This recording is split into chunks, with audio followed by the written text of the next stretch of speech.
So just days after I praised the Fantastic Four reboot for potentially embracing practical effects, now one of the cast members has gone and said something stupid. We were on the verge of greatness. We were this close. Just a day in the life of covering another Disney or Marvel Studios project. Let's discuss. Our content sucks. Our content sucks. I watch so you don't have to. All I'm offering is the truth, nothing more. So we are about a month removed from Snow White failing spectacularly after its star Rachel Zegler publicly disrespected the source material she had the privilege of adapting. And apparently Marvel's parent company, Disney, has learned absolutely nothing from this fiasco. Now, I'm not saying that Joseph Quinn's comments are anywhere near as egregious or disrespectful as Rachel Zegler's were.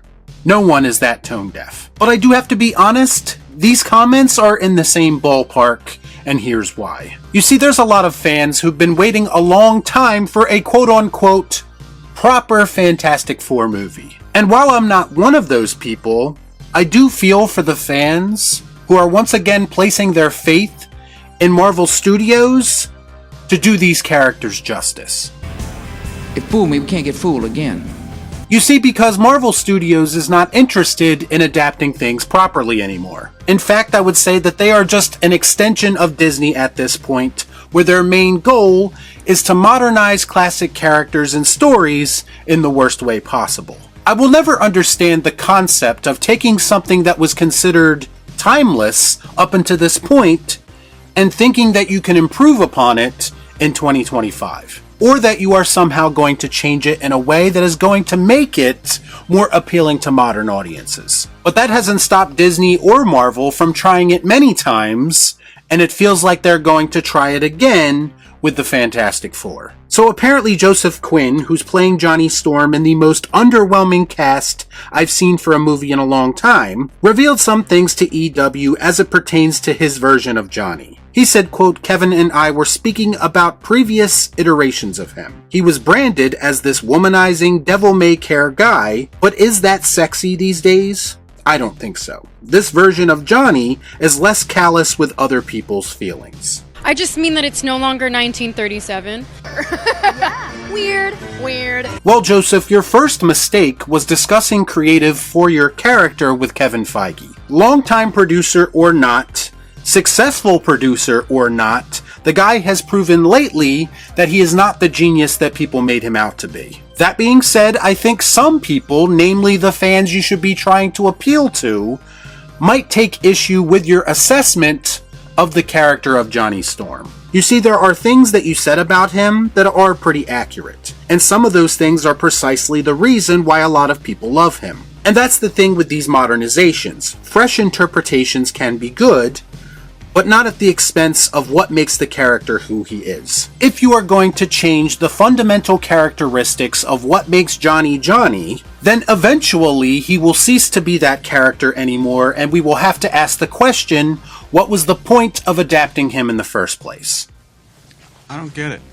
Now, of course, we'll have to wait and see how this all plays out in the film with full context and decide whether or not it actually works. The problem is that both Marvel and Disney have a history of doing this the wrong way, and a lot of audience members and fans know that. And this will feel like to a lot of them that you are planting a seed that will ultimately sprout into disappointment. You see, you no longer have a strong enough reputation to say things like this, and people will still be willing to give you the benefit of the doubt. You see, you've lost a lot of the goodwill that you had with these fans. So wouldn't it be a better idea to just not say anything at all? Or better yet, don't even make unnecessary changes to the character in the first place. That makes sense. Not just that, but this very much feels like an assessment of Johnny and a general misunderstanding of him because you are looking at past iterations of him through a 2025 lens. The way that Johnny has been portrayed in the past does not make him a bad person. It does not make him less attractive of a character just because his ideals do not line up 100% with your modern ideology. He's a fictional character, he's a fun character, and if you're looking at him and the first thing that comes to your mind is that he's problematic, then I would venture to say that you do not like this character or understand this character as much as you pretend to. I never once looked at Johnny Storm and said this guy is insensitive and has a cruel disregard for others. And sure, he's impulsive to a degree, even reckless. And maybe he does like to get with a lot of women from time to time. But I say again, that does not make him any less of the superhero that people fell in love with. In fact, I think it makes him even more appealing because those traits make him feel like a real, relatable person. You love me! You really love me! And this very much feels like Joseph Quinn and Kevin Feige threatening to strip all of that away from him. And I think that's a massive mistake in a film like this that is going to be so important as it pertains to the future of your franchise. If you want to set things right and you want to correct past mistakes, this is not the way to do that. What this potentially shows to me is that you've learned nothing and it's pretty much business as usual, and I don't think there's a lot of people who are interested in seeing that.